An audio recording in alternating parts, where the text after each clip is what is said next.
സംസ്ഥാനത്ത് സ്വകാര്യ സർവകലാശാലകൾക്ക് അനുമതി നൽകുന്നതിനുള്ള കരട് ബില്ലിന് മന്ത്രിസഭയുടെ അംഗീകാരം ലഭിച്ചു.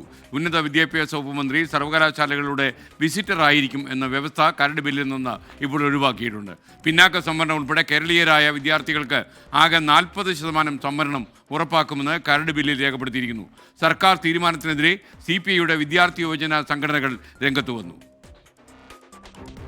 സ്വാശ്രയ കോഴ്സുകളെയും സ്വകാര്യ സർവകലാശാലകളെയും എതിർത്ത പഴയ സമരങ്ങളെല്ലാം ചരിത്രത്തിൽ ഭദ്രമാക്കി വെച്ചാണ് CPIM നയിക്കുന്ന ഇടത് സർക്കാർ സ്വകാര്യ സർവകലാശാലയ്ക്ക് ചുവപ്പ് പരവതാനി വിരിക്കുന്നത്.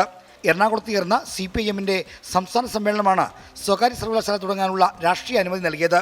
മന്ത്രിസഭായോഗം ഇന്ന് ഭരണപരമായ അനുമതിയും നൽകി. സഭയുടെ നടപ്പ് സമ്മേളനത്തിൽ തന്നെ ബില്ല് അവതരിപ്പിച്ച് നിയമമാക്കുന്നതോടെ സ്വകാര്യ സർവകലാശാലകൾ എന്നത് സംസ്ഥാനത്ത് യാഥാർത്ഥ്യമാകും.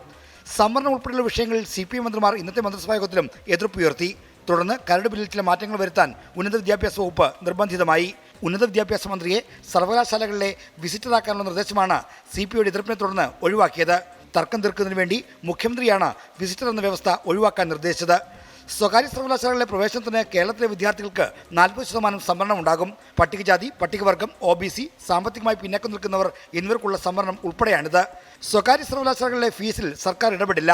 സർക്കാരിൽ നിന്ന് സർവകലാശാലകൾക്ക് സാമ്പത്തിക സഹായവും നൽകില്ല. ഒരു സർവകലാശാലയിൽ തന്നെ മെഡിക്കൽ, എഞ്ചിനീയറിംഗ് തുടങ്ങി വിവിധ കോഴ്സുകൾ പഠിപ്പിക്കാനാകും. ഒരു സർവകലാശാലയുടെ പല ക്യാമ്പസുകൾ സംസ്ഥാനത്ത് പ്രവർത്തിപ്പിക്കാനും തടസ്സമില്ല. സർവകലാശാലയുടെ പ്രധാന കേന്ദ്രത്തിന് 10 ഏക്കർ ഭൂമി വേണമെന്നത് നിർബന്ധമാണ്.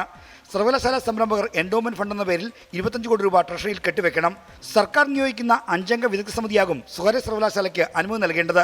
വിശദമായ പദ്ധതി രേഖ പരിശോധിച്ച ശേഷം അപേക്ഷ തള്ളാനും കൊള്ളാനും ഈ സമിതിക്ക് അധികാരമുണ്ടാകും. സർവകലാശാലകളുടെ അക്കാദമികവും ഭരണപരവുമായ രേഖകൾ വിളിച്ചു വരുത്താനും സർക്കാരിന് പ്രത്യേക അധികാരം ബില്ലിൽ വ്യവസ്ഥ ചെയ്യുന്നുണ്ട്.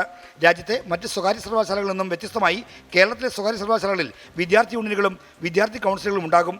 ഇത്തരം വ്യവസ്ഥകൾ ഉൾപ്പെടുത്തിയെങ്കിലും AISF, KSU തുടങ്ങിയ വിദ്യാർത്ഥി സംഘടനകൾ ഇതിനെതിരെ പ്രതിഷേധവുമായി രംഗത്തുണ്ട്. ഇടതുപക്ഷത്തിന്റെ ഈ നയവ്യതിയാനത്തിൽ TP ശ്രീനിവാസനെ പോലെയുള്ള ഒരു ആഗോള പൗരന്റെ കർണത്തടിച്ച SFIയെ കൊണ്ട് മാപ്പ് പറയാൻ കൂടി പിണറായി വിജയൻ തയ്യാറാകണമെന്ന് കേശു പറഞ്ഞു വയ്ക്കുകയാണ്. ശ്രീജിത്ത്, 24 തിരുവനന്തപുരം.